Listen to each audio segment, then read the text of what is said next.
Tapos yung eraser ma. Oo, daddy mo magdidin yan. Okay. Pati yung puting nasa ano niya, malapit sa bibig. Ayun, cut mo din yun, yung malapit sa bibig niya.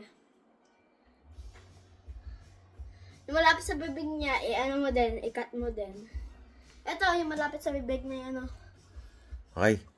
Hindi pa, i-eraser mo yan eh. Ano Eraser mo yan.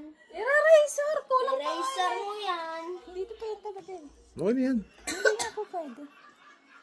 I-eraser mo yan, ha? Well, say goodbye. Goodbye na, dali. Sabi mo.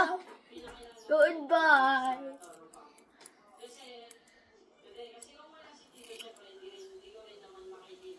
Mapatingin na yung malapit sa bibig kasi. Oo nga, teka lang nga. Unti-unti. Baka hindi, baka sumakat yun yung Dahil ikaw na mag-eraser ha. Hindi na nare-eraser ang ganyan yan. Ah, tama, papangit.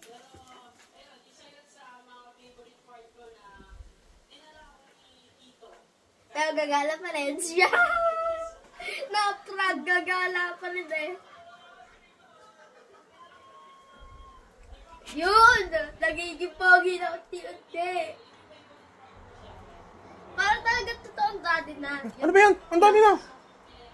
Normal na buhok, normal na ano, na balbas. Gusto mo yung ganyan? Eto, hindi pa kapantay dito eh. Kasi nga i-eraser mo yan eh. Hindi nga re-eraser rin. Ah, ano gagawin? Wag ka Ganyan lang. Ah!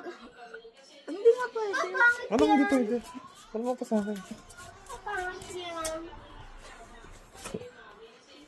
Grabe ka.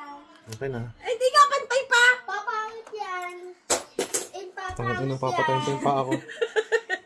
Papangit talaga yan. With cheese.